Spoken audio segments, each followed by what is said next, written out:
মধু নাম, মিঠা নাম, অতি প্রিয় নাম যিশুଙ୍କ নাম।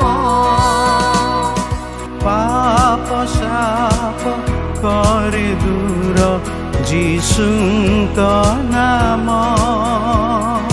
ସବୁ ଭୟ করে দূর ମୋ ଯୀଶୁ ନାମ। প্রিয় শ্ରୋତା ବନ୍ଧୁ, ପ୍ରଭୁ ଶ୍ରୀଖ୍ରୀଷ୍ଟଙ୍କ ସର୍ବଶ୍ରେଷ୍ଠ ନାମରେ ଆପଣଙ୍କୁ ଅଭିବାଦନ।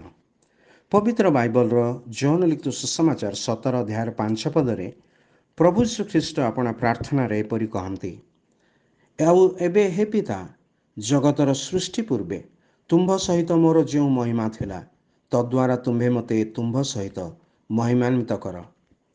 ଈଶ୍ୱର ପୁତ୍ର ପ୍ରଭୁ ଶ୍ରୀଖ୍ରୀଷ୍ଟ ଜଗତରେ ଦେହବନ୍ତ ହେବା ପୂର୍ବରୁ ପିତା ଈଶ୍ୱରଙ୍କ ସହିତ ଥିଲେ। ଯେତେବେଳେ ସେ ଦେହବନ୍ତ ହେଲେ, ସେ ଆପଣା ଈଶ୍ୱରତ୍ୱ ମନୁଷ୍ୟ ନିକଟରେ ପ୍ରକାଶ କଲେ ନାହିଁ, ମାତ୍ର ତାହାଙ୍କ ଶିକ୍ଷା ଓ କାର୍ଯ୍ୟରେ ତାହାଙ୍କ ଈଶ୍ୱରତ୍ୱ ସୁସ୍ପଷ୍ଟ ରୂପେ ପ୍ରତୀୟମାନ ଥିଲା। ମନୁଷ୍ୟମାନେ ତାହାଙ୍କୁ ଚିହ୍ନିଲେ ନାହିଁ, କିନ୍ତୁ ତାହାଙ୍କୁ ନିନ୍ଦା କଲେ। ସେମାନେ ଅସହ୍ୟ ଯାତନା ସହିତ ତାଙ୍କୁ କ୍ରୁଶରେ ଚଢ଼ାଇଲେ, କିନ୍ତୁ କ୍ରୁଶରେ ତାହାଙ୍କ ମୃତ୍ୟୁ ଦ୍ୱାରା ପିତା ଈଶ୍ୱରଙ୍କ ମହିମା ହେଲା। ତାହାଙ୍କୁ ମୃତମାନଙ୍କ ମଧ୍ୟରୁ ଉଠାଇ ପିତା ଈଶ୍ୱର ତାହାଙ୍କର ମହିମା କଲେ।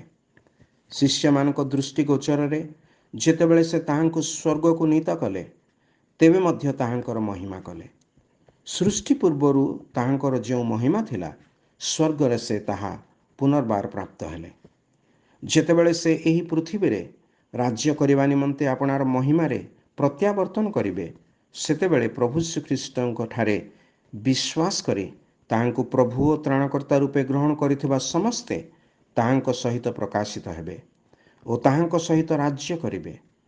ପ୍ରଭୁ ଯୀଶୁଙ୍କ ପ୍ରକାଶନରେ ଆପଣ ମଧ୍ୟ ଯେପରି ତାହାଙ୍କ ସହିତ ପ୍ରକାଶିତ ହେବେ ଓ ତାହାଙ୍କ ସହିତ ରାଜ୍ୟ କରିବେ, ଈଶ୍ୱରଙ୍କ ନିକଟରେ ଆପଣଙ୍କ ପାଇଁ ଏହା ଆମର ପ୍ରାର୍ଥନା। ଧନ୍ୟବାଦ।